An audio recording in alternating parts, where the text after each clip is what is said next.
Hi guys, hello people, hello YouTube. This is Ernest ulit. Ernest nga pala. And welcome to my channel. And sa mga hindi pa nakakapag-subscribe, please subscribe to the channel and give this video a thumbs up. And today I have my Rare Bear, ano to, yung XK A260. So this is the second flight. Nung unboxing ko ay pinalipad ko na siya, test right away. After unboxing, then first flight, maiden flight, then today will be her second flight. So yung stock battery niya is 400 mAh battery, pero tulad ng sinabi ko sa mga previous video ko nito, yung battery bay niya is lubhang bahagyang malaki, a little bit bigger and deeper yung battery bay niya. So I have my 500 mAh battery, and kasyang kasya, and may space pa para sa 500 mAh battery. So I guess kayang ano nito, makapag up to 600 mAh battery yung kayang ipasok dito sa battery bay niya, because it's a bit deep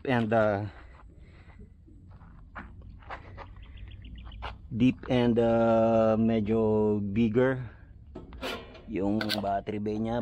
Teka, I'm looking for a screwdriver because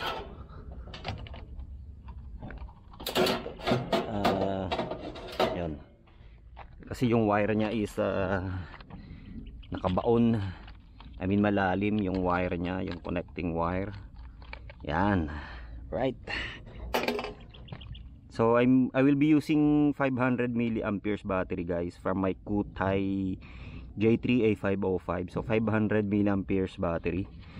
So yung stock battery niya is 400. So yung remote, stock remote, turned on, ayun. So naikabit ko na rin. Pasok natin sa battery bay niya na malaki. Yun, maluwag na maluwag po. Tapos lock natin. Alright, lagay natin sa flat surface for the calibration of the control surfaces. Yun, gumagalaw. And throttle, yes. Pero hand throw ko siya kasi walang magandang runway. And dito ko na lang siya papaland. Alright, so lipad na natin to. Rare Bear XK A260. Maganda rin to guys, panoorin nyo na muna. Ganda yan, ganda yung propeller nya, yung design ng propeller nya, 4 channel. Yan, ganda. 400 mm wingspan. Okay, 6 axis gyro stabilization. Pwede mo rin siyang i-switch sa 3G kung medyo magaling ka na magpalipad or mag-control. But anyway, paliparin na natin. Hand throw. Uy, nice, very good.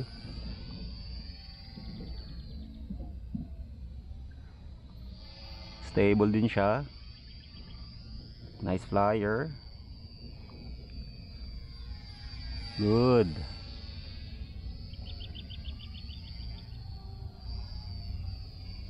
Good flyer, good boy.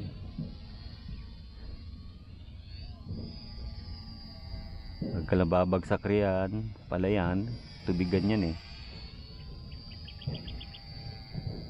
Nice. Nice little boy.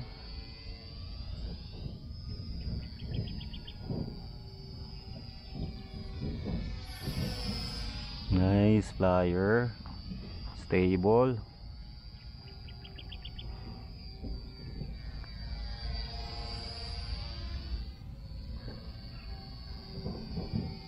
So yung 500 mAh battery is parang wala lang. No problem. It's a bit heavy of course, but no problem because of the kayang-kaya niyang dalhin because of the stabilization. Siguro kung may 700 mAh battery or 600, kayang-kaya pa kasi nga malaki yung battery bay niya. Nice. Uy, lumayo. Ganda.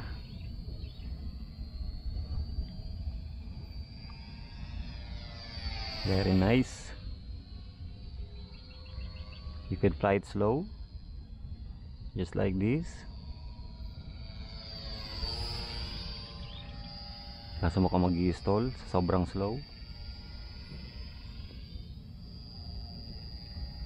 Ito tamang-tama lang, ganda. Uy. Uy.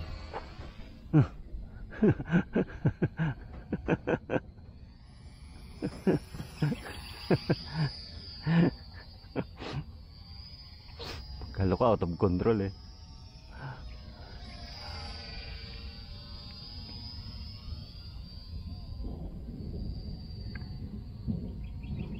Ang ganda ng panahon. Ayan, nilagyan ko na ng ano, binigyan ko ng konting aileron, ng rudder para sharping turn. Ayan. Because makitid yung spot. So I have to make a sharp turn to maximize the space.